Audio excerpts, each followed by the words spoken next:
이번 주 공부할 주제인 산림 생태계의 물질 순환에 대해서 발표를 시작하겠습니다.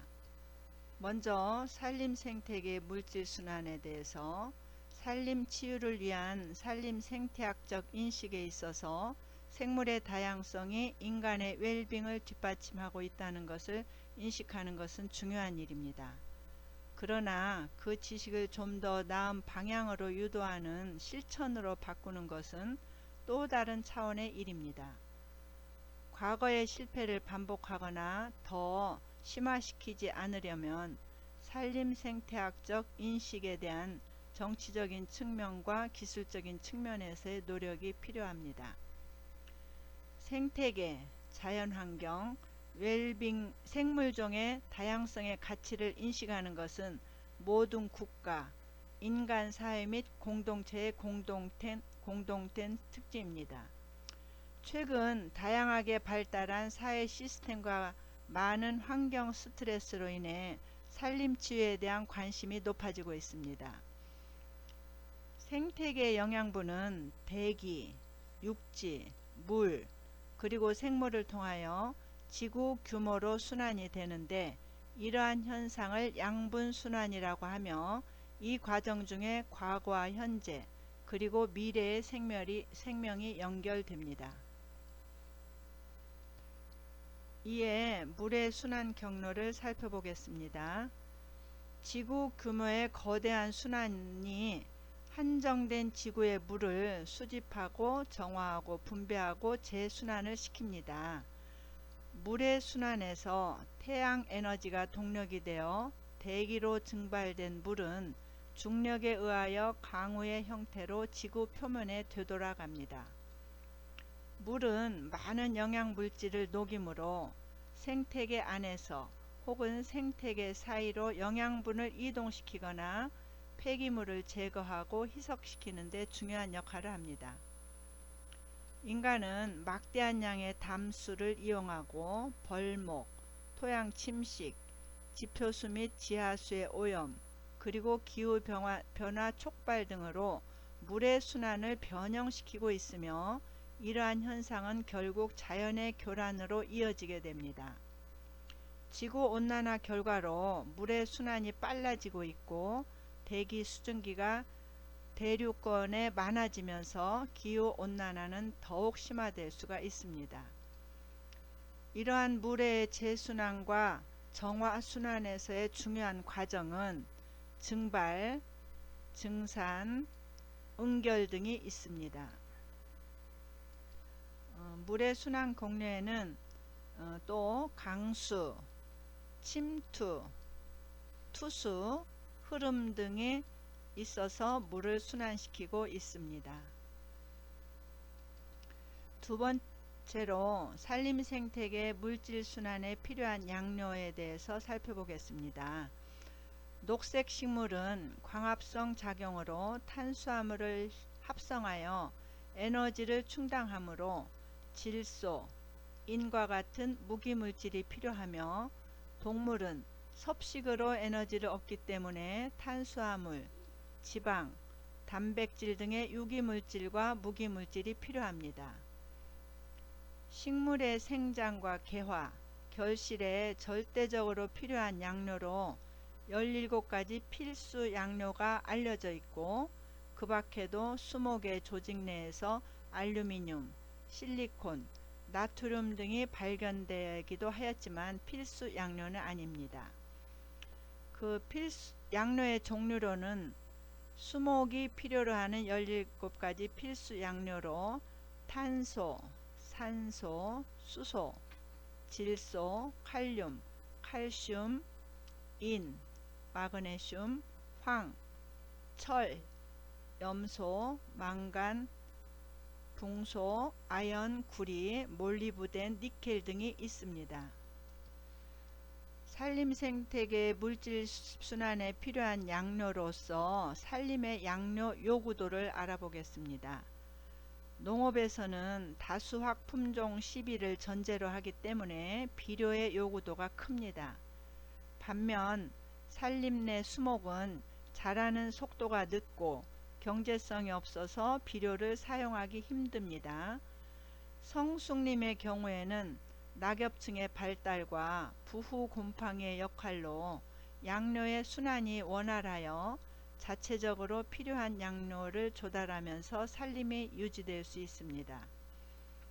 최근에는 임업을 집약적으로 경영하는 방식으로 바뀌면서 속성 재배와 밀식 재배가 늘어나고 목재 가공술의 발달로 목재 이용률을 높이기 위하여 전목 수확이 증가하면서 산림으로부터의 양료 착취가 증가하고 있습니다. 따라서 앞으로의 산림의 생산성은 양료의 효율적인 이용과 관리에 의하여 결정될 것입니다. 생물지화학적 순환에 대해서 살펴보겠습니다. 지구 생태계에 있어서 에너지와 물질은 생물에서 환경으로 그리고 다시 환경에서 생물로 끊임없이 이동합니다. 이 중에서 물질, 특히 양료가 생태계 내에서 이동하고 축적되고 배분되고 전환하면서 교환되고 순환하는 과정을 생물지화학적 순환이라고 합니다. 에너지는 태양에서 시작되어 생산자에서 소비자로 가는 일방향 이동을 하며 분해자에서 소멸되는 비순환적 이동의 특징을 지니고 있습니다. 강우를 살펴보면요. 대기권의 수분은 폭우, 안개, 비, 눈 등의 형태로 자연에 전달되어 연간 총유량, 계절별 분포 및 강우 강도에 따라서 생태계에 큰 영향을 끼칩니다. 두 번째로 토양생물의 중요성을 살펴보겠습니다. 토양생물의 여러가지 종의 다양성은 산림 생태계에서 대기권과 생물권 사이에서 물리적, 화학적 및 생물적 단계를 거쳐 양료 순환이 이루어지는 중요한 역할을 합니다. 지렁이, 노래기, 쥐며느리, 톡토키 벌레 등의 배설물 등이 토양 내의 박테리아와 곰팡이 등과 다양한 화학 변화를 하여 식물의 뿌리혹 박테리아로의 순환을 이룹니다. 토양 동물과 토양 내의 독특한 미생물들이 탄소순환, 질소순환, 황순환, 인순환 및 낙엽 분해 등으로 산림 생태계의 물질 순환 활동을 하고 있는 것입니다. 이러한 산림 생태계 물질 순환에서 지화학적 순환이 낙엽 분해가 아주 중요한 역할을 하는 것입니다. 낙엽 분해는 중금속의 함량이 미생물의 활성에 미치는 영향에 대한 연구에서 중금속의 함량이 높은 낙엽에서는 미생물의 호흡량이 낮았지요. 그 말은 낙엽에 중금속이 많으면은 그만큼 미생물이 없어져서 물질 순환에 해를 끼친다는 말씀으로 연구지에서도 나와 있습니다. 또 네 번째로 산림 벌채의 영향을 살펴보면요. 아마존 산림의 벌채, 오염, 댐과 수로 건설, 과도한 동식물의 채집 등으로 아마존 환경 생태계가 점점 파괴되고 있습니다. 세계 자연보호기구 내에서 로빈 아벨이라는 사람은 아마존 민물 생태계에 대한 보전의 기회를 잃어버리기 전에 사전 대책을 위한 보호 대책이 필요하다고 말하면서 사후 보고는 사전 보호에 비해 그 대가가 너무 크다고 경고하였습니다. 산림 생태계 물질 순환에 있어서 인간 활동이 탄소 순환에 미치는 영향을 알아보기로 하겠습니다. 인간에 의한 화석 연료의 연소와 산림의 벌목에 따라 되돌아가는 속도보다 이산화탄소가 빨리 발생되면 대륙권의 평균 온도는 상승하게 됩니다. 1800년대 이후에 인간은 지구의 탄소 순환을 다음에 두 가지로 방해하고 있습니다. 1800년대는 산업혁명에 일어난 그 후의 일이라고 보고 있습니다. 즉 생장보다 빠른 광합성을 통하여 CO2를 흡수하는 나무와 식물들을 벌목하고 제거하고 있습니다. 화석 연료와 목재를 연소함으로써 다양한 CO2를 대기에 배출하고 있죠. 나무를 통해서 기차가 달리는 것을 하고 있고, 지금도 북한은 그렇게 하고 있다고 합니다. 이와 같이 CO2와 같은 온실 기체의 농도가 대기 중에서 증가하면 지구의 자연적 온실 효과가 증대되어서 대륙권과 지표면이 더워지게 됩니다. 인간활동이 질소순환에 미치는 영향을 더 살펴보면요. 질소를 함유한 화합물이 인간활동에 의해 환경으로 과다하게 유입되면 특정 지역과 지구 전체에 환경 문제를 유발시킵니다. 최근 100년간 인간 활동이 지구의 질소 순환에 미친 영향으로서 연료를 연소시킴으로써 다량의 일산화질소를 대기에 방출했고요. 축산 폐기물과 상업적 무기 비료를 이용하는 혐기성 세균의 활동을 통해 이산화질소가 대기에 방출되어 지구온난화와 성층권의 오존을 감소시켰고요. 산림, 초지, 습지의 파괴 등으로 토양 및 식물에 저장된 다량의 질소가 기체화 화합물의 형태로 대륙권에 방출되었습니다. 또한 농업 유출수와 도시 하수의 배출에 따라서 과량의 질산염이 추가되어 수계 생태계가 방해를 받고 있습니다. 또 작물을 수확하거나 경작을 위하여 초지와 산림을 연소하거나 벌목을 할 때에도 표토층의 질서가 제고되고 있는 실정입니다. 산림 생태계 물질 순환에 있어서 인간 활동이 인순환에 미치는 영향을 살펴보겠습니다. 인을 함유한 암석이 풍화되면 이는 인산염의 형태로 토양의 물, 호수, 그리고 강으로 배출되어 식물의 뿌리에 흡수됩니다.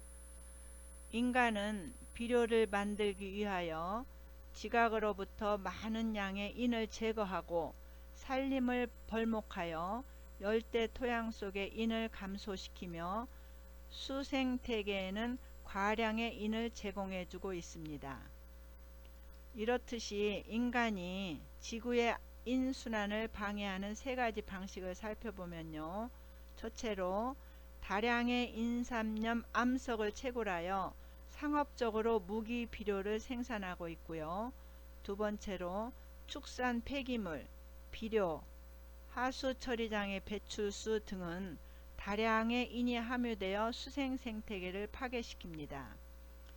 1900년대 이후로 인간 활동에 의해 인이 환경으로 방출되는 속도는 3.7배나 증가하고 있습니다. 다음으로 인에 의해서 황순환이 인간 활동에 어떤 영향을 미치는지 살펴보겠습니다.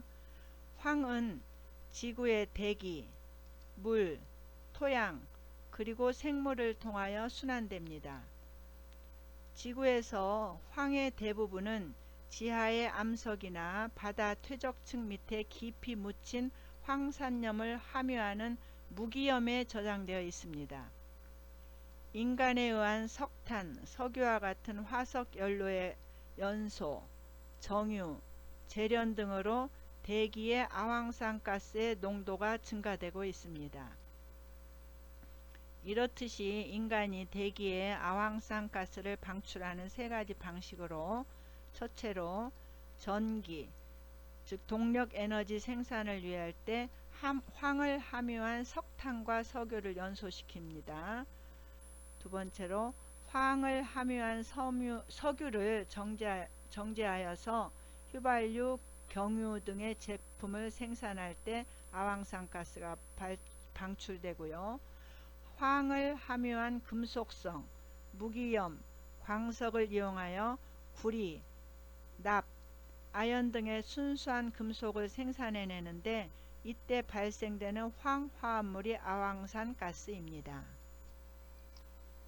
이외에도 다양한 무기물질들이 인간 활동이 그 물질 생태, 산림 생태계의 물질 순환에 영향을 미치는데 이런 인, 황, 아황산가스 이런 정도로 오늘 발표를 마치겠습니다.